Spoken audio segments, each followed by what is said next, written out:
Welcome to Sex, Drugs, and Enlightenment, where we open the door and take down the walls of the therapy office. Hi, I'm Oakley Ogden, a licensed professional counselor and coach with over 17 years of experience working with young adults.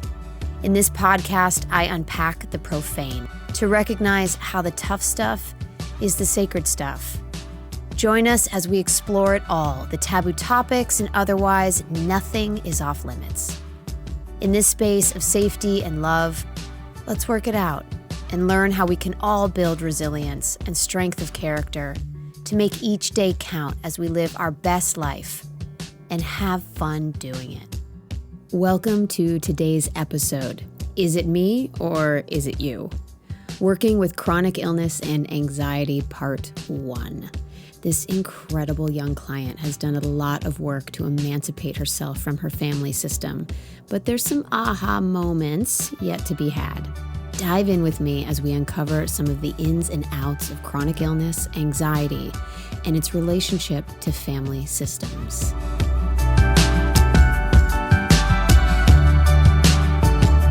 So are you coming today with a question or a specific topic to talk about?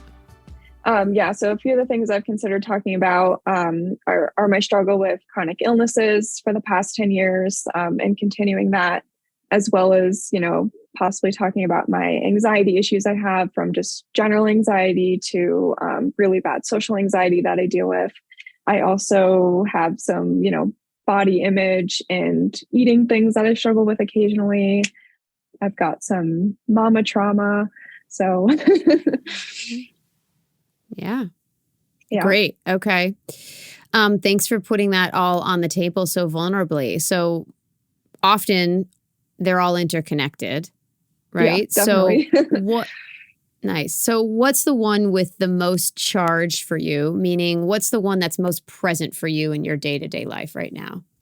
I would say right now, my anxiety. I don't really deal with the symptoms of my chronic illness so much anymore. It's more so just managing it and, waiting for it to strike again if it does. And what's your chronic diagnosis? So I have had chronic Lyme disease and chronic, it's called Labisia, which is a strain of Lyme disease. So I have Lyme and Labisia since I was 9/10. And then in 2015, I found out that I had this condition called CIRS, which stands for Chronic Inflammatory Response Syndrome, which is a genetic disorder I was born with, but I didn't know about it. And this is where mold affects my immune system. And it's mold that's not toxic to, a regular person. It's more just, I'm affected by molds that, like any kind of mold, not necessarily like black mold or toxic mold. And so that directly even allergenic mold. Yeah. Even allergenic mold. Yeah. Yep. So if I go into like an old farmhouse, like I get really sick pretty fast most of the time. And, I kind of got like a good mold sniffer now, as I like to say. But that kind of directly battles against my Lyme disease. And that caused like a ton of neurological issues when I was a teenager, and really had an impact on me mentally and physically. And yeah, they both took quite the toll. So yeah.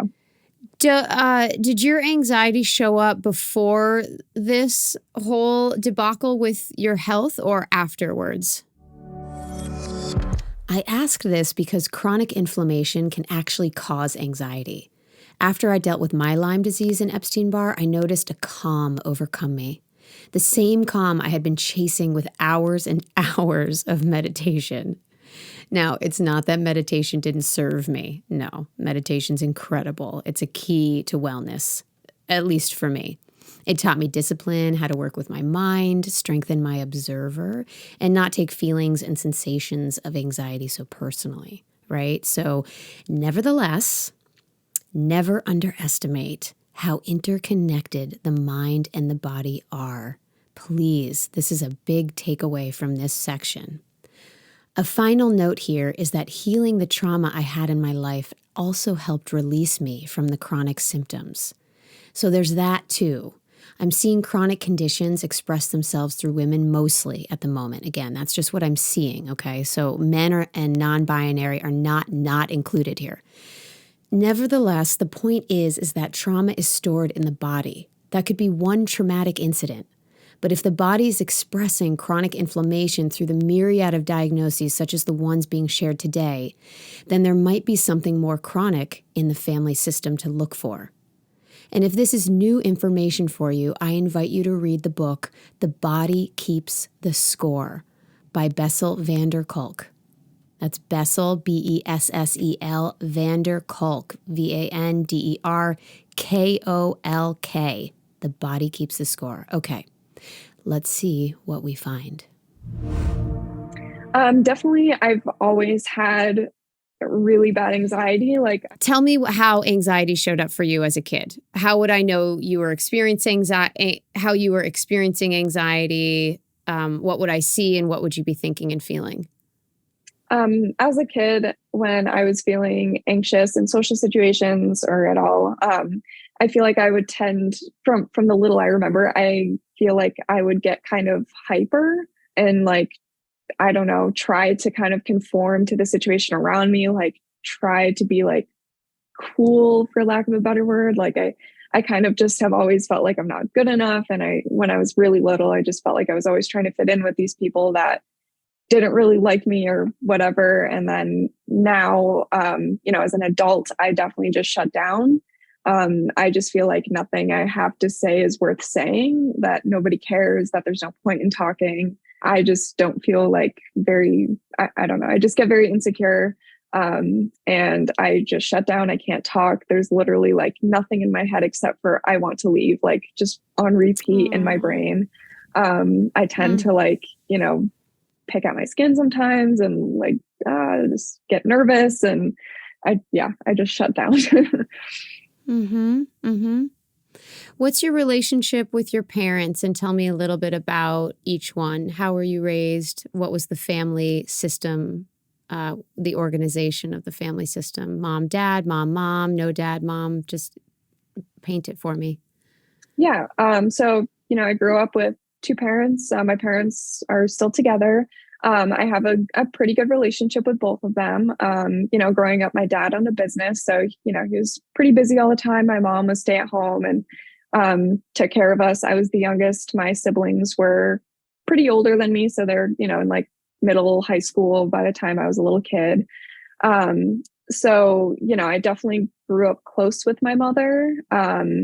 And then I found that when I got sick, she definitely stepped into this super caring role, which I seriously appreciate, all that her and my dad did for me during that time. And I was very, very sick. How old were you when that started? The chronic illness? Or I was 9, about to be 10 when I got diagnosed with Lyme. And did you get bitten by a tick at that age, or did it just start to show up and you finally got tested? Yeah, so I found a tick on me, and I had actually gotten Lyme disease a couple years prior, but I got a bullseye rash, and I tested positive, so I was able to get treatment. The second time I didn't show positive on a blood test, nor did I have the bullseye ring, so I wasn't able to receive antibiotics per the CDC guidelines. So it wasn't until too late that I found out I had Lyme disease, and it was a chronic condition at that point. So I had to treat it homeopathically. Sorry, hold on one second. Oh my God. Ah! So frustrating. Okay, thank you. Let's jump back in. And how have you treated it? Tell me what you've done for it so far. So you said homeopathically. What else? That's pretty much it. I worked with a homeopathic Lyme specialist, and it was all just Chinese herbs and Chinese medicine, supplements like fish oils, things like that, to kind of manage the inflammation. And what were the results for you? Took a long time, especially when I was battling the chronic inflammatory response syndrome at the same time. But I would say it took a good 7 years for me to not be very, very sick. Oh, God. So you were 9 years old and this all started? Yeah. I just remember I got bit, and I was really into horseback riding at the time. That was like, my thing, and I loved to do it. And I remember like my knees they looked like somebody bashed them in with like baseball bats. They're huge and red and swollen. And we went to the children's hospital, and they just told me I had rheumatoid arthritis overnight when, no solution was found there. Okay, despite the frustration I shared a few minutes ago, which I take full ownership for, I have to say that not enough is known about Lyme. I'm not alone in that opinion. So it's not the doctor's fault. It's not the CDC guidelines. We have to put more money into this research and all the rest. But let's get to what really matters. If you are suffering from Lyme, or you know someone who is, I suggest the following, and here's my disclaimer. I'm obviously not a medical doctor. I did not go to medical school. However, I went through a really hard time fighting and beating Lyme myself, so I promised to share some of the tricks, and that's all I'm sharing. Only do this if this resonates with you or if it's inside your means. So, I got tested for Epstein-Barr. EB is a virus that seems to be running side by side with Lyme. I treated my EB directly with IV therapy. I'll say more. This was specific cocktails that we sent directly into my bloodstream through medical intravenous therapy, focused primarily, this is the key, on building my immune system. Once my immune system was strong, and this took me a year because I came from a pretty wrecked place, which you can find out more about in my first episode if you're interested, my immune system started to take care of the Lyme symptoms. Holy cow. This is true. Again, this is my personal journey. I'm not saying it'll work for you, but perhaps worth doing a little research or writing me directly through Instagram if you choose. Okay, let's get back in. It definitely affected me greatly physically and mentally, for sure. Have you told this story before, or are you telling me for the first time? I've definitely told other people, definitely not on a public level, like on a podcast or anything. But I definitely try to share my story as much as possible, because I know there's a lot of people that can't find treatment for their chronic illness or don't know how to deal with it. And it's really unfortunate that there's not a lot of support out there. I absolutely agree. I had a question for you. Have you told a therapist this before? Yes, I have. And that also plays into my anxiety. I did have a therapist in high school, and she essentially gaslighted me into I was making it all up to get out of going to school. Oh, man, oh, man, oh, man. Ay. Okay. Let's discuss gaslighting. First of all, it's defined as a form of psychological manipulation in which the abuser attempts to sow self-doubt and confusion in their victim's mind. Typically, gaslighters are seeking to gain power and control over the other person by distorting reality and forcing them to question their own judgment and intuition. What's important here, listener, is that one of its defining qualities is that gaslighting is being done intentionally, on purpose, which also suggests consciously. Now, I've noticed that we're using this term way more casually these days, basically to define the experience of having our feelings and experiences denied. So let's remember that the one who's gaslighting you might not be doing it consciously. They're just in their own shit. Nevertheless, it's a real experience to have your feelings denied, and it has very real consequences. Very real. So let's turn real quick to Mel Robbins, one of my favorite motivational speakers. If you don't know her, check her out. She gives us some great examples about what scenarios might be indicative of gaslighting. I'm going to read both comments from the party. So if I say something to my gaslighter, my person, and I say, please don't make negative comments about my body. You see, I'm drawing a boundary. And the person says, I'm just kidding. Why are you so sensitive? You are being gaslit. That's an example. Here's another. It makes me uncomfortable that you still talk to your ex. Ugh, it doesn't mean anything. You're crazy. Sometimes I feel like you don't appreciate me. You're imagining that. I do stuff for you all the time. That's a sign of being gaslit. You see, your feelings are being denied. Got it? Are you almost home? I thought we had a date night planned. I never said that. Whoa. Okay. So if you're coming up against sentences like, you sound so crazy, you're imagining things, it was just a joke, that didn't happen, don't get upset over nothing. Oh my God, here we go again. Or one of the classics, you are so sensitive. That, my darling, is gaslighting. So all that to say that I'm not going to comment necessarily on the change in how we used to use the word and how we use it today. That's less important. What's most important is that your gaslighter is in a deep emotional space of immaturity and wounding and probably learned behavior. All right? However, if you feel like you're being gaslit, it's very important to start validating your own experiences, adjusting expectations of the other person, that they have the capacity to hear you and understand you. That's them. It's not you. Got it? They've got stuff going on. Your experience is real. It's okay. Start journaling about it. Find someone to talk to about it. As my client here says, find a great therapist and learn to set some boundaries. Let's jump back in. Things like that happened a lot, with doctors and mental health professionals and teachers and, everybody just thinking like, I'm this young person who looks fine, like what could possibly be wrong? And they just didn't believe me. And that definitely affected my self-esteem, made me question myself. Bingo! This is the result of having your feelings and experiences being invalidated by those around you.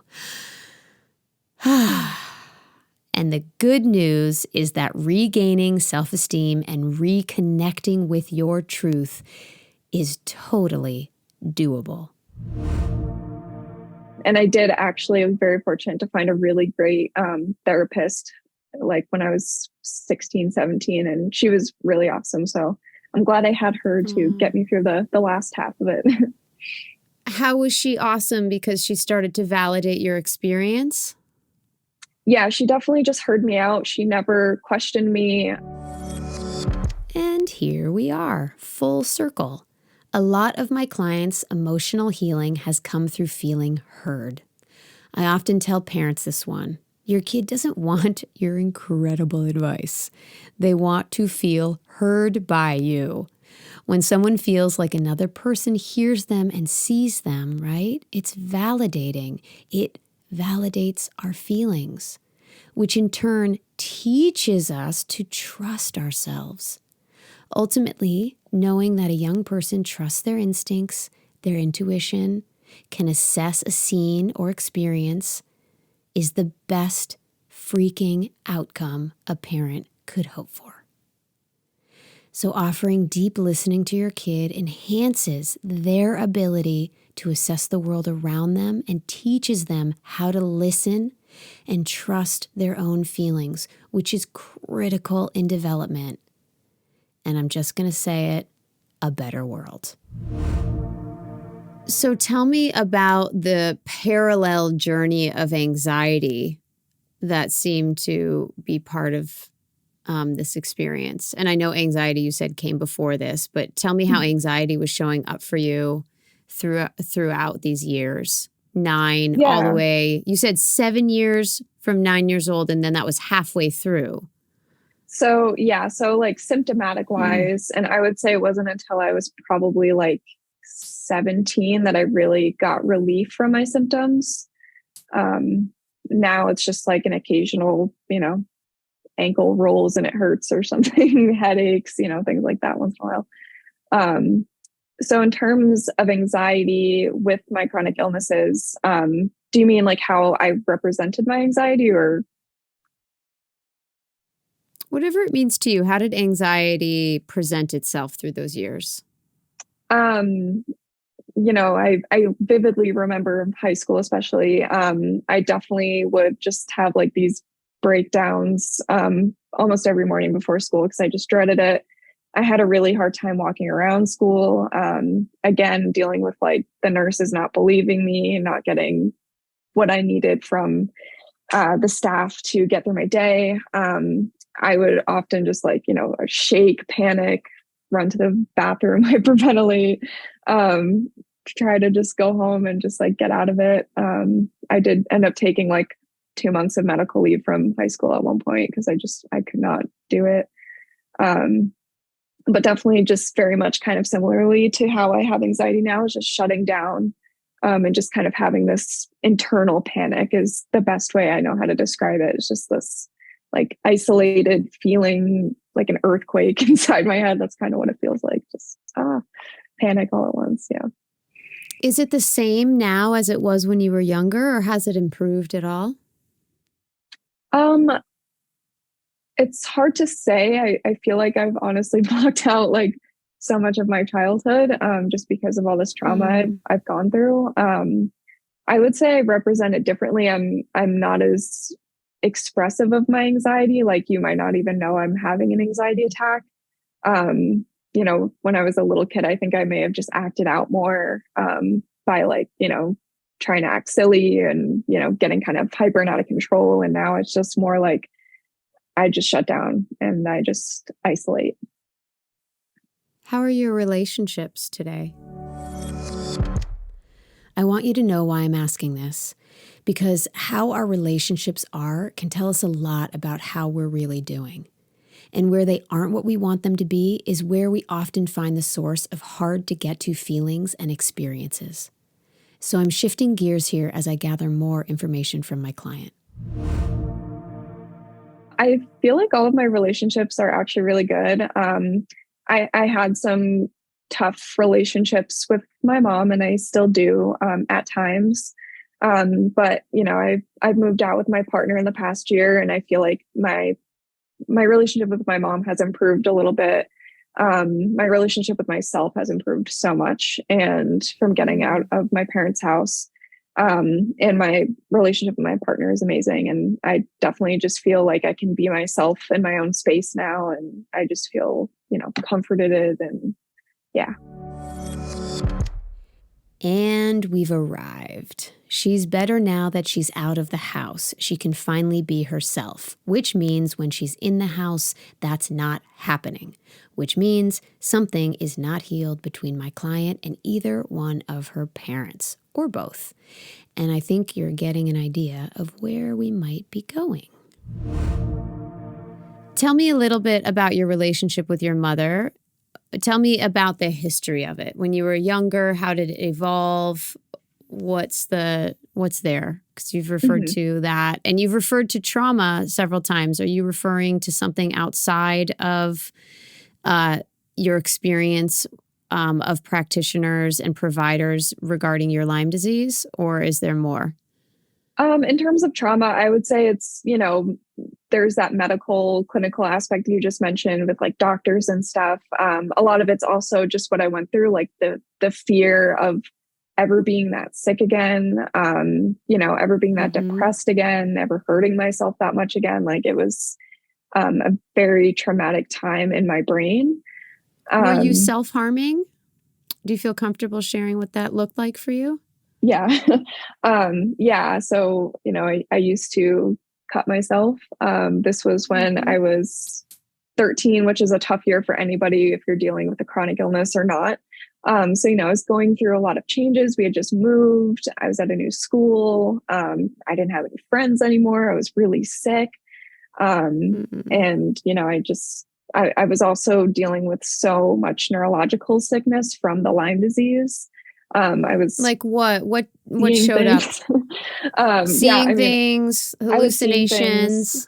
Hearing things. And we found out that was a symptom of like the mold disease later on. But at the time I felt like I was insane, But yeah, no, I definitely struggled. I definitely had a lot of periods where, I didn't really want to be here anymore. You felt So, suicidal. oh, definitely. I was very, I didn't really act on it. I think I was too afraid to, which I'm thankful for now. But yeah, I definitely expressed that like anger towards myself, towards the world, towards my situation through self-harm. So you turned it in on yourself, all of that Yeah, upset. I definitely was just, I hated my guts. Sorry, my voice is dry. I literally hated my guts. Like I just was so angry at myself. Hey, I'm going to invite you to take a deep breath right now. This is some territory that can feel upsetting and triggering, so inhale with me. Ready? And exhale. One more inhale. And exhale. Good. So the breath is one of our number one ways to self-regulate our nervous systems when we're activated. So here's the thing. When no one is validating our experience, we often get left feeling nuts, left to question ourselves, and not understanding or knowing what to do with this energy. We tell ourselves, like, it must be us, right? It must be me. I'm the problem because everyone's telling me there's nothing wrong. But this energy needs to move. That's the nature of energy. And we can do this through healthy means, like all forms of exercise, right? Dance, martial art. We can do it through journaling and writing. We can do it through music making and art. However, when we don't have these outlets as habits, we can turn all of our feelings onto ourselves. And let's just be honest, okay? When we have these habits established, we can still turn this energy onto ourselves. So that's one reason we might self-harm, but it's not black and white. Some of us might feel so numb that the pain from cutting is a relief. It also allows us to feel something, anything in a world that we have totally shut down to. So if you know someone who's self-harming, meaning like actively cutting, or you are this person, just know that there are other ways to get through the hard times. Truly, I'm not making this up, I promise. And there's some extraordinary practitioners out there who are so ready to support you and help you. You can reach these folks. I'm going to give you two places, through betterhelp.com or through psychologytoday.com. So that's BetterHelp, BetterHelp.com, or Psychology Today, PsycholOgy Today, Today. Did I spell psychology right? So that's just to name two places. And look, if you identify with this portion here, if you know, you know. And I know it's complicated. And if you don't know anyone who's ever self-harmed, or if this is just not you, then just open your heart and send some love to the pain and suffering of others. Your love matters and really makes a difference. It makes a difference whether you understand how it makes a difference or not. And no matter which camp you fall into here, you matter. And you're gorgeous, and you're perfect, and you deserve to live in alignment with your true self. Okay? Okay. I felt like I deserved it. I wasn't necessarily trying to kill myself. I was just trying to like punish myself in a way, like, you deserve this, is kind of just what I thought. Yeah. And why did you deserve this? I just felt like, my body can't work right. And, I'm weird. I felt ugly at the time. I was so insecure, just all those normal, like, adolescent thoughts on top of being really, really sick. Just this, cluster of anxiety and depression, and just made me feel pretty worthless. And I just wasn't worthy of being here or treating myself right. I understand how that convergence of time must have felt so hard. It was. Yeah. Yeah, because you have so much going on socially and hormonally, and all the thoughts of where I belong, who am I really, what am I doing, what do I like, who are my people, all of that, right? And Right. then you have a body that isn't processing all that emotional content because it's so inflamed that it's in survival mode. So you can't move any of those thoughts or feelings through your physicality. Yeah, that's a perfect description of what I was feeling. Absolutely. Yeah. Yeah. Wow, you're amazing that you have gotten through this. Yeah, I mean, I don't like to do my own horn or anything, but looking back, not to sound like cocky or whatever, but I definitely am proud that I did conquer that, and that, I am still here. Pretty inspiring, y'all. Well, there's a difference between being cocky and owning your decision to continue to show up to life and be here today. Right. And that is the very crux of building confidence. Yep. Yeah. That's very different than being arrogant. Yeah. I guess right? it's not cocky. Fine.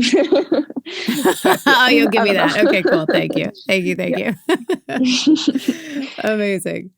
Amazing. So let's come back then to the role and relationship between you and your mother. What did it look like during that time? During that time, I definitely leaned on my mom a lot.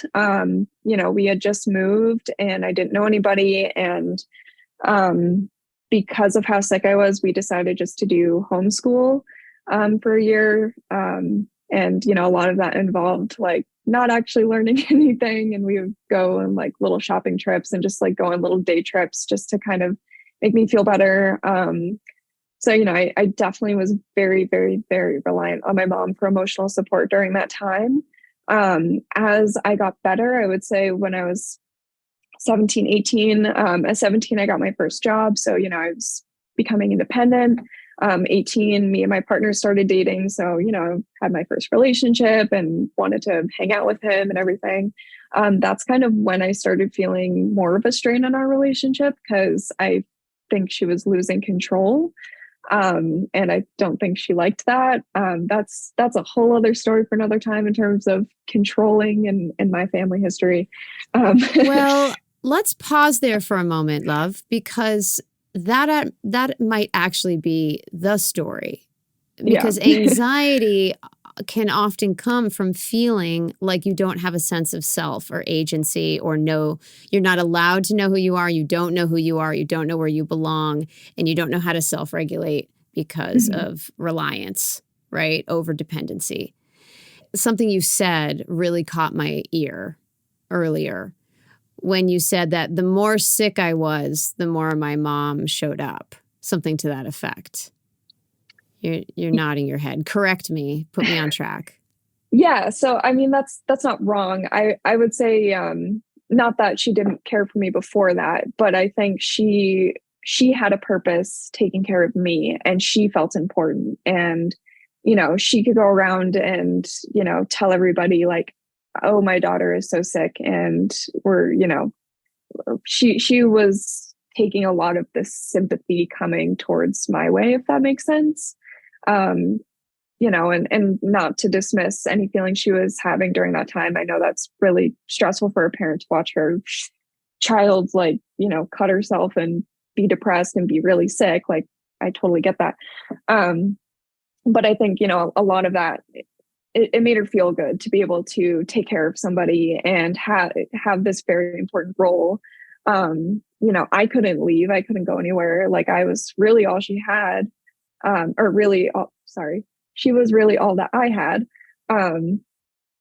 So, that just made her feel very important. First of all, incredible level of awareness. Second, there are no accidents in therapy. My client just said, I was all she had. That's not an accident. So when a kid is sick, a mother will often, or the primary caregiver, right, will often give everything they have to supporting that kid getting well. I've seen it so many times. But what can happen in this well-intentioned process is that the role of the caretaker becomes their very identity. which leads to wild levels of codependency. So if you're sick, then I have a role. That's what the caretaker's saying, right? If you're sick, I have a role. I have an identity. And this can be really hard to dismantle. However, given the determination of my client here to live her best life, helping her in her emancipation won't be hard. I don't think anyway. Looking back, it was good. It was nice to have somebody to, do things with during the day and to be cared for. And what was the tension in it? Why are you feeling better being away from it then? Definitely, growing up, there were a lot of things that I see now that I'm an adult that were not great to be around. Tell me about those. My mom has her own insecurities, and I think that really reflected on me as well as my siblings growing up. I think that's why I've dealt with so many body image issues, like sitting around the dinner table and, oh, I shouldn't eat that, or, oh gosh, look at me, I'm so fat. Like these were things my mom said often, shaming herself and her body and constantly looking for approval from others. And then, and was it made up? Was she overweight in an unhealthy, dangerous way, or she was just having body image issues? She was just having body image issues. And, this is definitely a generational cycle. There's a specific work I offer that you'll hear me talk about again and again, and I'll bring it up soon. It's from the school of thought I've studied inside of for decades, and we call it Give Back, Take Back. We'll visit the entire intervention or the use of it in part 2 of this episode, so stay tuned. But it's important to mention here that all of us come from a lineage, a set pattern of behaviors, neuroses, ailments that can get passed down. We know this on some level. But the emphasis on emotional inheritance has come into focus lately. How do things get passed down? DNA, yep, and observation, mimicking what we see. This informs a ton of our development. If we do nothing about the stuff that could use healing, refinement, or improvement, and we have a child, boom, the behavior or thought pattern lives on in yet another generation. How much of what we think and feel actually belongs to our parents? What they think and feel about themselves? What can we give back? And in turn, what can we take back that is love-based, that belongs to our true nature or essence or our potential, however you want to say it? Again, we'll go over all of this in part 2. And if you're interested in this work, sign up for my newsletter through my website, oakleyogden.com, and you will be made abreast of my weekend intensives where I offer this work. My grandmother called me anorexic one time because I was too nervous to eat because I was at a horse show and I was like 8 years old, who wouldn't be nervous? But that really sat with me, and it always does. So I can't even imagine what kind of things she said to my mother growing up about her body and eating. So it's definitely a generational thing for sure. Great insight. Okay. So tell me more, because this sounds like, and you tell me if this feels like we're getting close. This sounds like you're managing not only your own experience, but some generational storylines and narratives that have been passed on. Yeah, no, absolutely. I mean, from both sides of my family, there's anxiety and depression and stress and body image. So yeah, I've definitely taken, all of those things from both sides of my family and inherited them gladly. I don't know if you've inherited them gladly. Maybe not gladly. Maybe not. Not gladly, but So we've got anxiety, depression, and body image issues. Yeah. Yeah. I'm writing it down for our listener right now. for them to know what I'm doing here. Is there anything else that you want to tell me before I make a suggestion? I won't get into the specifics, but things like that, control over my body or money. How does she control your body? Well, she told me that the HPV vaccine is only for promiscuous people and that I shouldn't get it. So I went to Planned Parenthood and got it anyways. Like, that's the kind of thing that we're dealing with. It's a lot of slut shaming. Yeah. Wow. Yeah. Yeah. Wow. I'm taking a moment here with you with this information. Yeah. Just for our listener, the HPV vaccine is not for promiscuous people. It's for everyone who chooses to be sexually active. For my lady listener, let's have a chat about women's health right now. And if you identify differently than a lady and you still have a cervix, this is also for you. HPV, Human Papillomavirus. The amount of tears shed over this virus are countless. But there's no reason to cry, my love. Let's put all the fear to rest and all the stigma, and let's just clean up the confusion. So, number one, women's health is not funded the way it should be. So the following facts are not widely known, even though they should be. And obviously you can hear my bias and my opinion here. But nevertheless, let's just dive in, okay? So HPV is like the common cold of sex. It's easily transmitted without condoms, and most of the time the body will fight it off. So if you have a cold and you're sniffling and sneezing and you full on open mouth, tongue, breath, kiss your partner for a long time, they are most likely going to get the cold. And you will both most likely get over that cold in a week or so. HPV is like that, but it moves way more slowly, so it can take months to clear. And if you're not using condoms, you can pass it back and forth as one person gets over it before the other person. So there's some deeper facts that I want to go over. So just buckle in, kick back while we do a little HPV educational segment. So number one, it's the most common sexually transmitted infection in the U.S. 75 to 80% of Americans will be infected with HPV during their lifetime. Nearly half of women, right, age 20 to 24, will test positive for HPV. That's how common it is. There are 100 subtypes of HPV. Some of these can cause genital warts. Some cause precancerous and cancerous changes in the cervix, but most have no health effects whatsoever.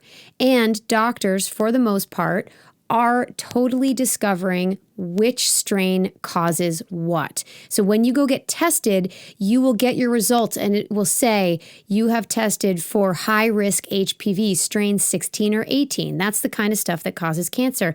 But if you keep getting your annual exam at the gynecologist, they can track and monitor this and even remove it, right? There's really effective treatments, let's say that.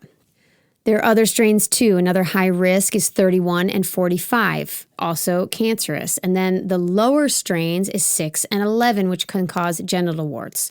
Then there are low-risk strains that your body clears like a cold. So while words like genital warts and cancer can be terrifying and horrifying and leave you sobbing in your car after your gyno appointment, just know that all of this stuff can be cleared by the body and treated.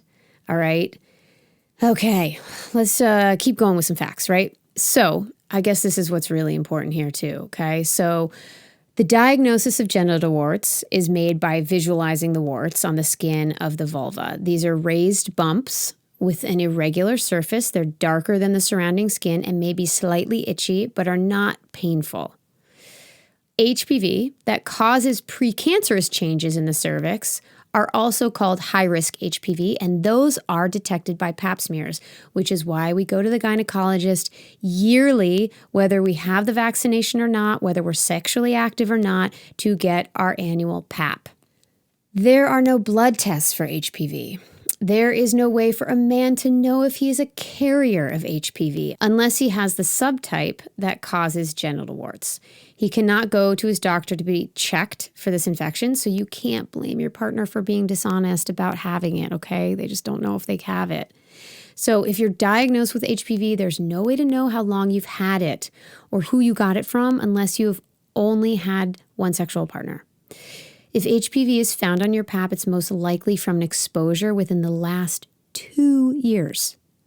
Get that? Get that timing? 2 years. But that cannot be determined definitively. So you can have been exposed the very first time you've had sex. And condoms don't completely prevent the spread because the virus can pass through the skin that's not covered by the condom, right? HPV, other than the subtypes that cause genital warts, do not have any symptoms. It does not cause pain, discharge, itching, or odor. The only way to know you have had it is from your pap. If you find out that you have HPV, most likely your current sexual partner has it too. That's the big thing. So while HPV can cause penile and anal cancer in men, these cancers are extremely rare, only about 2,000 cases per year in the US. And the vast majority of men with HPV are asymptomatic. And one more thing where men can suffer from HPV is oral sex. Because it moves so slowly as a symptom, usually the cancer doesn't show up until much later in life, but throat cancer from oral sex is possible. I have not heard of many cases in women. I'm sure there are cases, but I've heard it mostly through men, HPV going into the throat and causing cancer of the throat. So that's another reason to figure out what kind of strains you're carrying and monitor it to see when your body has cleared it. There is no way to prevent the spread of HPV completely. However, getting vaccinated, using condoms, and limiting the number of sexual partners can decrease your risk, obviously, all of which are up to you. Okay?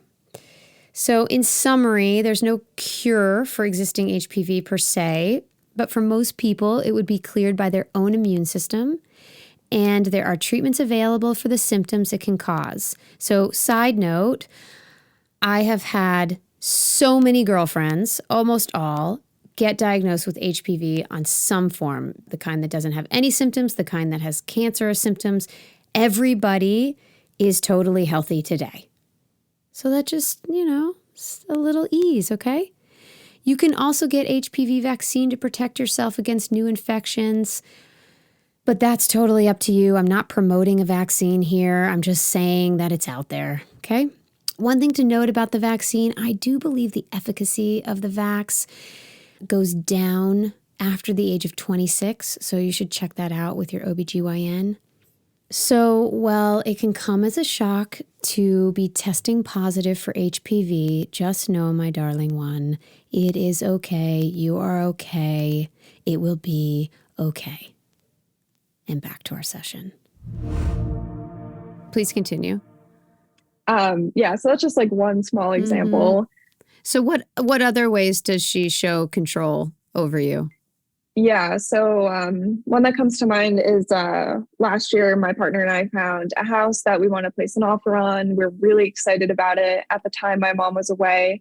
So I FaceTimed her and to tell her about it. I was so excited. My dad was like, yeah, it looks great. Like he was super, excited for us too. I call my mom and she goes, so you're really going to move in with your boyfriend that you date 3 days a week? Because he has a job. Wow. And that just sent me, like this is a person that at the time I'd been with for 4 years, 3.5 years, whatever, I really loved. I want to spend my life with. They know this. And it just felt like such a slap in the face. This is a good example of gaslighting and shaming. I've definitely really learned to set my boundaries as best as I can. And let go of control myself. I've definitely inherited some of that control. Like at first, I would be so obsessive about like cleaning and why didn't you do this? Why didn't you do that with my partner? And then I realized it doesn't matter. It doesn't matter in the grand scheme of things. Like there's no point in, picking a fight because the floor has 5 pieces of dog hair on it. Like it doesn't matter at the end of the day. And that shouldn't change the way I feel about my partner.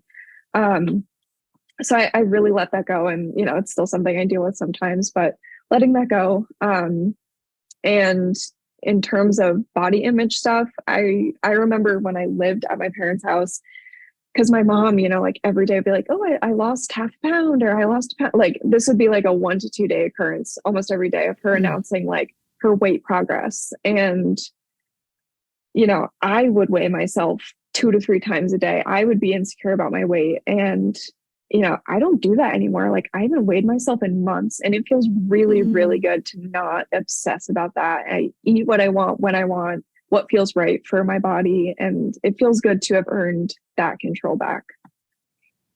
Good for you. Great, great work. This young woman has made some really conscious choices to change her behavior. It's really actually remarkable the amount of awareness she has and how she's prioritized connection with her boyfriend over the old patterns she learned from her mom. As of now, I have all the information I need to offer an intervention that will help clear up some of the deeper emotional angst that has been passed down the lineage line to her. So tune in for our next episode when we get after the tough stuff and find out that an exhale is waiting on the other side. Thanks for joining us as we walked through some sacred ground today. What an amazing offering from this young client. Join me for part 2, where we get to work on clearing some of this inherited patterning. And in the meantime, remember that awareness can be the most uncomfortable part of the work sometimes. But you, my darling, have what it takes. And now, if being a guest is something that calls to you, head over to oakleyogden.com. That's OakleyOgden.com and click on podcast, where you will fill out an interest form and we will take a look. And until next time, remember, yes, you can get through it. Whatever you are facing is the very thing that's there to show you your greatness.